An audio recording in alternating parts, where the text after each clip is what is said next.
guys, welcome back to my channel, and today we're looking at something new in my world. Of course, before I get started, I do have those disclaimers to get out of the way. I live near a major highway here in the country of Belize, so you will hear those motor vehicles in my background. Also, where I live, you'll have a lot of wild birds. You'll hear them calling, chirping, and crying in the background. And thirdly, I have dogs. I have dogs, my neighbors have dogs. So if anyone comes in this neighborhood, you will hear those dogs, including my own, start barking. And with that, I get back to my regular scheduled program. Okay, so before I'm getting ready to begin, I do have a fourth little disclaimer. My country is still closed, our borders are still closed, our airports are still closed. We're still, for the most part, locked off from the rest of the world. And there have been a spike in the number of confirmed COVID cases in the past couple of days. I think it was like 14 cases or 15.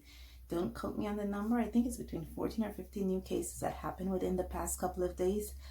I know some of you guys like, only 14 or 15? I'm like, yeah, there's been 14 or 15 cases, and they had a date to reopen the country, and that date was delayed due to that. So I have now been looking within the country of Belize for new art supplies and for new mediums to work with. Having said that, I went to my local grocery store and they had this there. This is the Bazic 2-in-1 double-sided broadline washable markers. 10 markers in all with 20 different colors. And yeah, okay, now let's look at this packaging. It comes in a plastic sleeve with a little button here to clip it open and close. As you can see, you have the 10 beautiful colors on one side, and to the bottom, you can see the other colors through here. It does has the name on it. One of the things I find particular is here. They show you the color names, but it's so small. I mean, it's like, really guys, look at that. Look how small that is. Look how small those color names are. I can't barely make them out. And these are not the authentic colors. I mean, these are painted on. So as with all art materials, swatch them out. Don't use the cap or the color indicating coating or the color indicated ends or tips to be an indication of what color in there. Sometimes it is broadly estimated, and these are even for the more professional brands. So please swatch them out, which I did, and I'm going to show you those swatches. It tells you a little bit about what these are here. It gives you a performance guarantee, and it says it's not for children younger than 3. Right there. 0 to 3, it's not for you.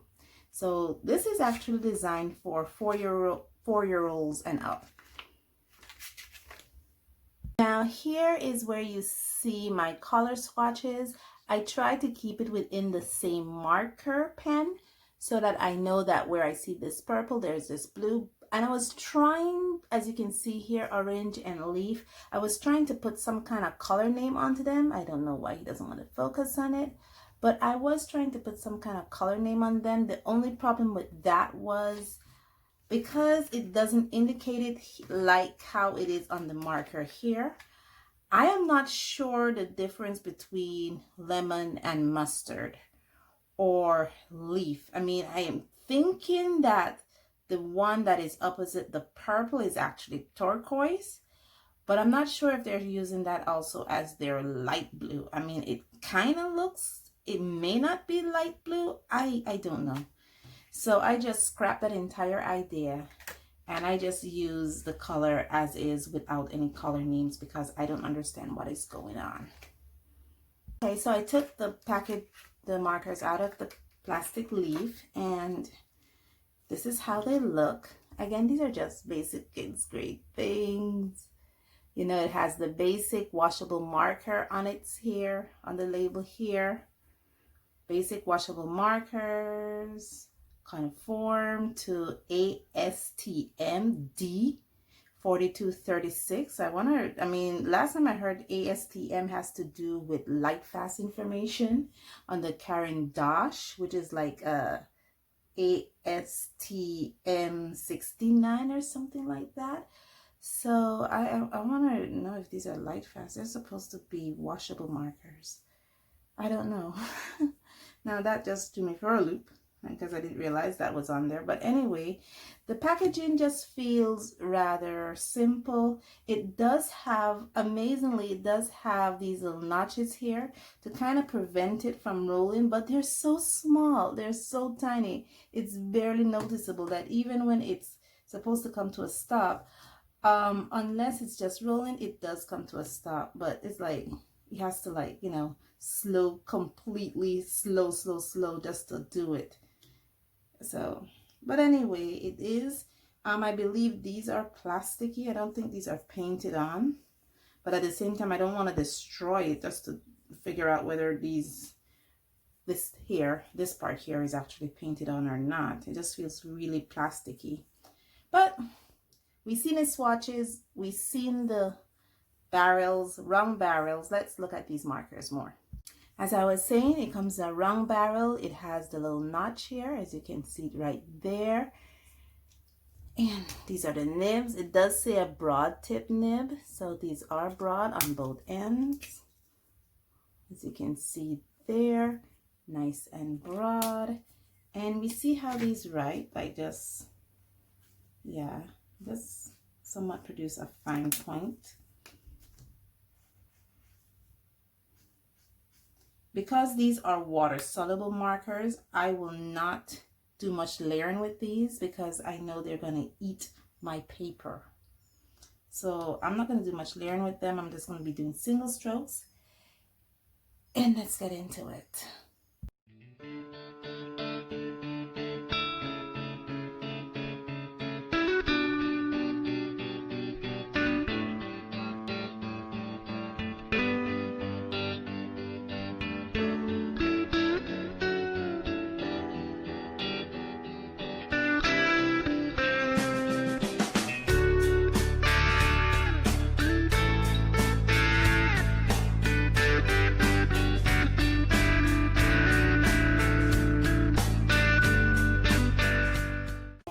Finished. Yeah, there's some new little characters here. I like to call them fuzz drops. They're little bunny looking driplets of water looking thing that I don't remember who inspired these little creatures, but anyway, I love seeing them. I think they're so cute and adorable, and so I started to draw them a lot.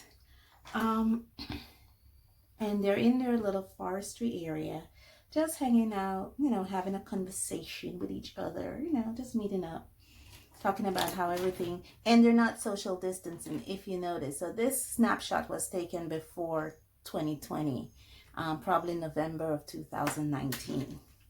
But anyway, we're going to be using the basic 2-in-1 washable markers for these, and let's get to the coloring.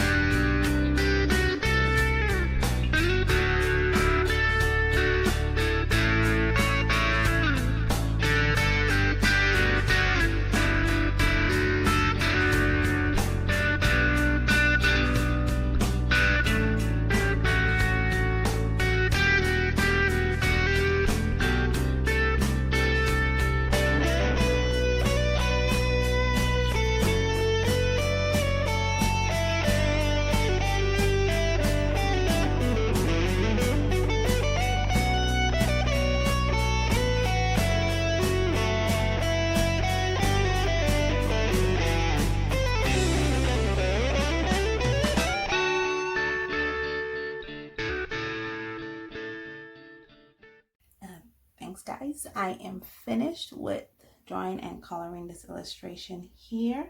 I don't know what I want to call these little creatures. Like I said, I was inspired to draw them. I don't remember where, my little fuzz drops.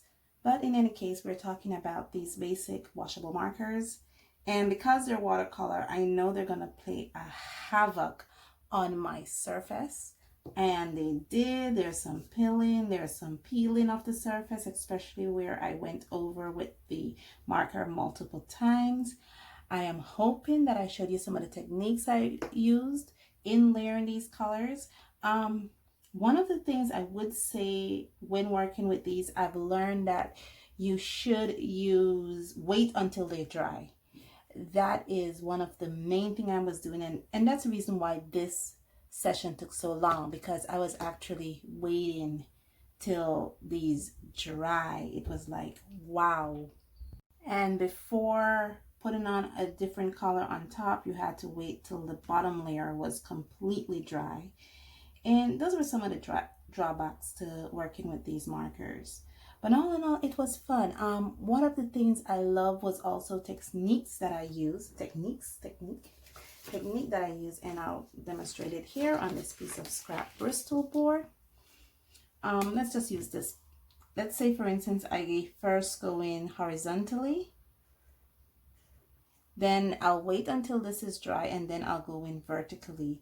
And I realized that doing this kind of cuts some of the streakiness of the marker. Yes, it will cause some pilling, but if you're working with it like this, where it is still wet, instead of going in with pressure, you literally barely touch the tip of the marker with the surface, and you will be able to create some kind of tone in the paper, and also you will be able to see some kind of blending in the paper, but you have to be really light-handed with it. But all in all, I did have fun working with this piece. I enjoyed it. Thank you guys so much for joining me on this journey. As you can see, I am getting better. My art is evolving. I am now still cheap coloring book style, but it is getting to a point where I can actually look at something and put it within that style, and don't necessarily have to copy another artist's style to get what they're drawing, which is exactly where I want to be right now. Thank you guys so much for joining me on this journey. And as always, stay safe, stay blessed, and I'll see you in the next one. Bye.